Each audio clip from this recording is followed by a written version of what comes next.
This video is sponsored by Normandy 1998, Ash, Team Valor, and Truman. Hey everyone, before I begin today's video, I just want to give a shout out to Normandy 1998, who sent me this awesome good boy medal with the green eyes and everything. It's just really cool and I want to take a moment to say thank you in a video, since I was so excited to receive this, so thank you. But with that said, let's get on to the video. Several months have passed since Metal's adventure with Silver, and at last life has returned to normal, though Metal remains uneasy about one point: Eggman's escape. The fact that he had been lying low since the Night Babylon incident, and now again suggests that the Doctor is plotting something big, and in an attempt to preempt this, he and Emerald have made a note to visit every old Eggman Empire stronghold they have on file, though to their surprise, they have not been able to find the mad scientist anywhere. However, what's more shocking is why, as one day, Eggman once again hijacks the airwaves to make an announcement to the world, though this is not one anyone would expect, that he has given up his evil ways after so many defeats and decided to refocus on his original goal in life, to establish a theme park, though not just any theme park, but the best darn theme park in the universe. He then unveils the fruits of his labors, a grand space station with several small planetoids orbiting around it. In a voice of pride, the Doctor then welcomes them all to Egg Planet Park, or as he likes to call it, Dr. Eggman's incredible interstellar amusement park. In just 24 short hours, this place will be open to the public, and when that time comes, he hopes that it will serve as a sufficient apology for all the wrongs he's done in his life, since now the only crime he wants to commit is charging criminally high prices for hot dogs and souvenirs. In the aftermath of this announcement, it does not take long for Sonic and Tails to approach Metal, since as their resident reformed villain, and the one who knows Eggman best, they want to ask him if this claim from the doc is legit. Truthfully, here the android is of two minds, since on one hand, he wants to believe anyone is capable of redemption, even Eggman, but on the other, the Doctor is a liar and a schemer, so it would be illogical to take his word entirely on face value. To that end, he suggests they investigate, with Sonic grinning that Metal had read his mind, since he was already thinking of sneaking into that park before it opens, and taking a look around to see if the Eggster is up to anything. As time is of the essence, the trio set off at once, simply following the directions from the TV announcement to the helpful space elevator terminal Eggman had installed for transit to and from the park. With a smirk, Sonic questions how nobody noticed the doc building this, to which Metal agrees that it is indeed improbable, though in a concerned voice, Tails points out that what's more improbable is the fact that there are no guards around. Seeing what the Fox is getting at, Metal surmises that logically this presents one of two possibilities. Either the Doctor has reformed and feels no need to post armed troops, or, and here Sonic finishes the thought for him, they're walking into a trap. However, regardless of which one it is, the only way to find out is at the other end of the elevator shaft, and so after Tails rigs a car to take them up to the park, he, Sonic, and Metal climb aboard. As this trip will take a while considering the vastness of space, the trio use this time to catch up, with Sonic telling Metal about a recent adventure he had, in which he was sucked into a book and experienced the legend of King Arthur. In a deadpan voice, Metal replies that he believes this is what people call reading. Though waving his hand in frustration, Sonic retorts that it was real, he saw it, he fought Arthur and even helped save all of Camelot. Though still dryly, the android calls this quite a vivid imagination, before asking if the Hedgehog would like him to suggest other similar works of fiction that he might enjoy equally. Letting it aside that this is what he gets for trying to make small talk, Sonic heads to the other side of the car to pace and grumble about the elevator being too slow, while Tails takes up his place beside the Bluebot with a question of his own. What's he gonna do if Eggman's reformation is real, since he's been hurt by his creator more than anyone? Will he really be able to move past that and forgive him? Despite the severity of the question, Metal does not need to stop and think, as in truth he's been wondering that very thing since seeing the announcement, and so in a tone of great gravity replies that if Eggman's claims are true, while he will not forgive him for all he has done, he is willing to leave their enmity in the past and move on. It is at this point that their elevator ride ends, with the trio all stepping into the lobby of Egg Planet Park, and as they look out into the vast space station before them, Metal muses that one thing the Doctor has not lost is his flair for the dramatic. However, it seems this is not the only old habit his maker has held on to, as not long after arriving, a loud explosion rocks the gallery, forcing Sonic, Metal, and Tails to sprint off, finding the cause to be a pair of unfamiliar bumbling Eggman robots who are trying to catch some strange floating squid-like creatures in butterfly nets. Figuring this can't be good, the heroes drop down to confront the machines, though it seems a fight will not be necessary, as at the sight of Metal, the red spherical android hastily stops in his tracks and excitedly calls for his yellow companion who he names Qbot to look who's here. In what can only be called a cowboy voice, Qbot lets out an exclamation of "Say I'm here," as he joins his red friend in gushing over the arrival of Metal. Smirking a little, Sonic teases that it looks like his doppelganger has a fan club, though figuring that he can leverage this, as well as figure out why the Doctor's robots are viewing him favorably for once. Metal approaches the smaller pair and introduces himself in a non-confrontational manner. Still beaming, the red bot, who calls himself Orbot, replies that they know who he is. He's Dr. Eggman's greatest creation, the one he trusted to lead his forces, and that it's an honor to finally meet him. He then eagerly asks if he can call Metal Big Bro,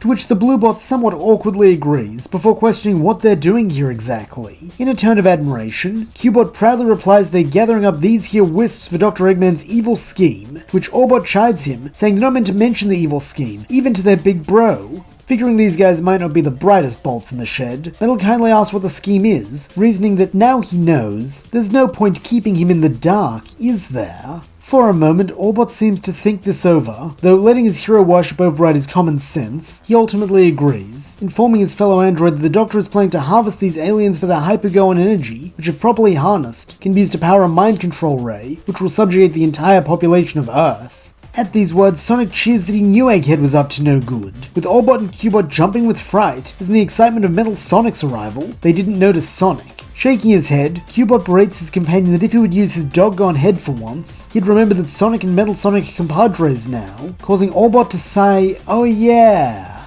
Oh no. Laughing a little at this comical ineptitude, Sonic apologizes that the secret's out now, watching as the two robots attempt to flee and inform their master, only for the blue blur to zip ahead of them and grab them by the scruffs of their steely necks, telling he's afraid he can't let them do that. Frantically, Orbot cries for his big bro to save them, though shaking his head, Metal replies that unfortunately he's with Sonic, so he's going to put a stop to Eggman's scheme, though when this mess is done, if they would like to be free of their creator, there will always be a place for them on Strepnik Island. He then watches as Sonic compresses them into their cube and ball forms, then after a speedy run-up, hurls them further into the park, but they hopefully won't be able to cause any more trouble. At the sight of this, the squid-like creatures from before come out of hiding, jabbering something in an alien language that sounds like thanks. Grinning that it was no problem, Sonic shoots the pair a thumbs up, but before he can turn back to his friends to discuss how they should deal with the Doc, one of the creatures suddenly floats into his chest, causing him to take on a pale cyan aura and shoot forward, pinballing between the walls in an incredible burst of speed. Watching this from the sidelines, Metal muses that this must be that hyper-go-on Orbot and Q-Bot were talking about, while Tails, ever the Tinkerer, sets to work converting his Mars Electric handheld into a translator so he can communicate with the aliens. Thankfully, as a machine himself, Metal is able to help interface with the device, so that by the time Sonic returns, laughing that he just fought an evil robot Ferris wheel, Tails and Metal have not only configured the Mars Electric to work as a functional translator with fewer bugs than in canon, but since the translation is in binary, they've also installed the software into Metal so he can understand the creatures directly.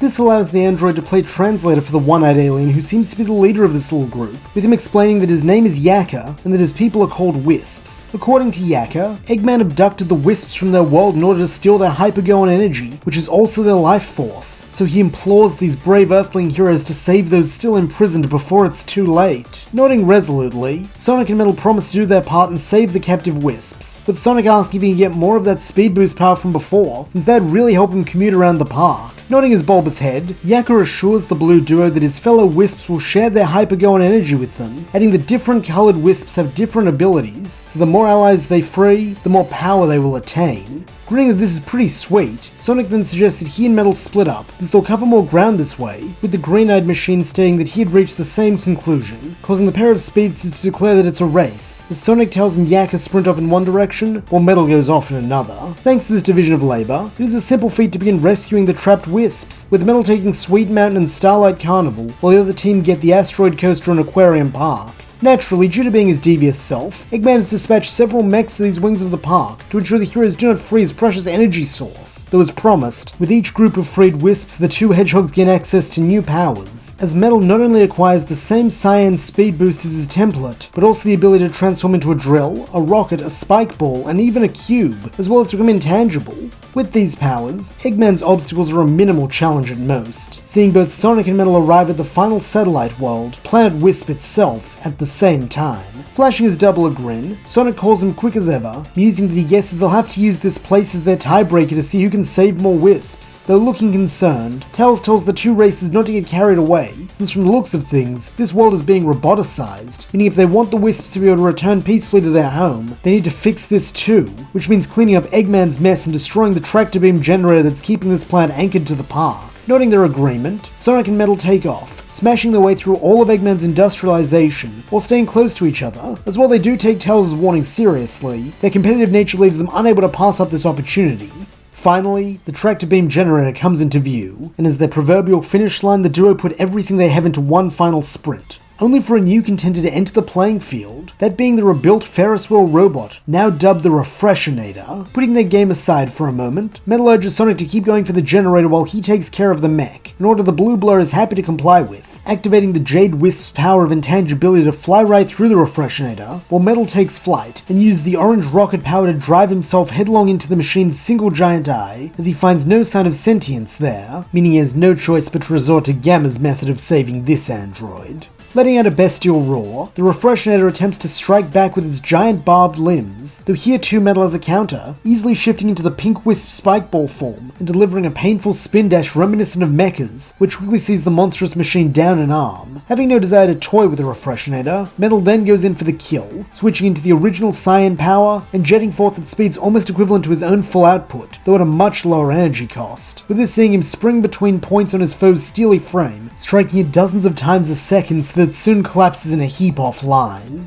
Looking over to Sonic, who has done his part in destroying the generator, the Bluebot states that it seems he wins, having defeated 3 of Eggman's defenders to Sonic's 2. Though waggling a finger, the Hedgehog refutes that actually they're even now, since that's the same guy he beat earlier, with this causing a shadow to fall over Metal's face at what he perceives as his rival attempting to change the rules. However, before they can get into an argument over the matter, Eggman finally makes an appearance, now inside his Nega-Wisp armor, with both heroes glaring at him, as Sonic taunts that he's too late, they've destroyed the tractor beams, meaning they win, he loses, game over. Letting out a furious growl, the Doctor retorts they may have foiled his mind control scheme, but at least he'll have the satisfaction of smashing these rodents with this armor. Good, or rather bad to his word, Eggman then goes on the attack, lashing out with the Nega-Wisp armor's arms as the large mechanical jaws snap at his foes. Though being the fastest organic and mechanical beings in existence, they both dodge out of the way with relative ease. Looking over at his counterpart, Metal queries if Sonic has any Hyper-Go and energy left, since his was all expended in the attack on the Refreshinator. Though shaking his head, the Blue Hedgehog replies that he's tapped out too, though it's no issue, since they gotta get out of here anyway, so they can just collect more on the way. Already being on the same page, as he hardly relishes turning this peaceful world into a battleground just after saving it, Metal hastily takes off with Sonic in hot pursuit, while a small way behind them, Tails and Yakka take flight, with the Fox vowing to get the elevator ready when it's time to leave, while the White Wisp vows to gather his friends for something he calls the final color blaster. He then flies off at top speed, and not able to speak Wisp without Tails' help, Sonic asks what the little guy just said, to which Metal explains they need to buy Yakka time, something the Blue Blur grins they can definitely do.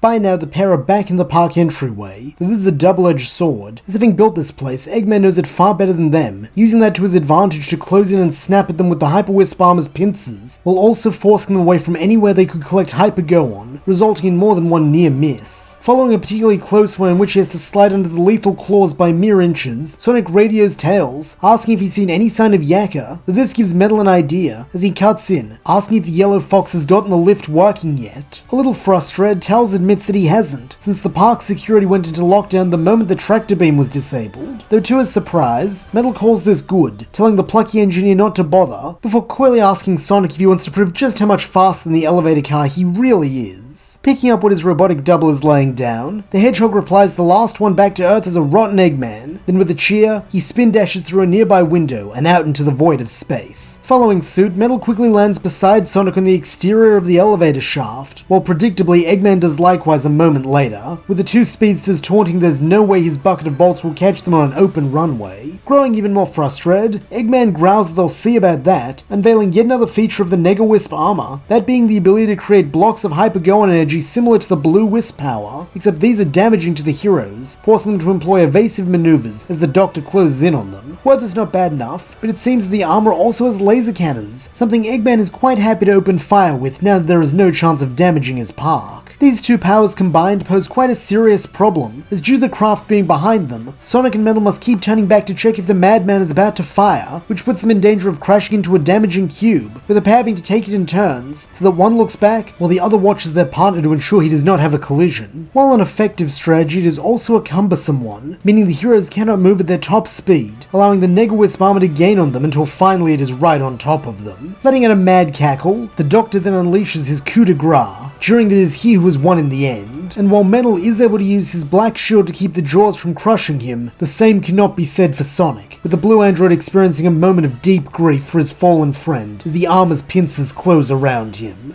That is until a moment later, he comes bursting out of them, completely unscathed courtesy of some help from a Jade Wisp, and looking down, Metal sees Tails right below them in a speeding elevator car, while at his side float Yakka and the friends he promised to assemble. Smashing their way through the glass much to Eggman's protest, the group of aliens then begin converging on Metal and Sonic, with the pair feeling their bodies fill with hyper-Gohan energy once again. However, this is unlike any of the powers they've felt before, as this is a combination of all the different types of Wisp, with rainbow aura beginning to swirl around them as a result. Knowing this must be the final color blaster Yakka mentioned before, the pair of heroes leap upwards, allowing the Nega Wisp armor to overshoot them, and lining it up for what will surely be their final blow. Then, in perfect unison, they spin into a homing attack, with the pair striking true, as they channel all the Wisp's power into a blow, causing the armor to shatter into pieces. Not only that, but the resultant shockwave is enough to cause the elevator shaft to crumble, while even racing back up into the park to decimate it too. Naturally, this sends everyone at Ground Zero flying in different directions, with Sonic and Tails falling the short distance left to Earth, while Metal and Eggman go spiraling away from the planet. Having taken serious damage from that attack, the Doctor is more than a little injured as he stares up from the wreckage of the Nega Wisp armor's cockpit, a scowl forming on his face when he spots who he's with, and the glare the android is leveling his way. In a peevish voice, Eggman asks what's got Metal Sonic so bothered. He and that blue rat are victorious once again, though with a deep sigh, Metal admits that he wanted to believe his creator had changed. Letting out a cynical chuckle, Eggman replies that he's sorry to disappoint the robot, but people don't change, that this just earns him a deeper glare,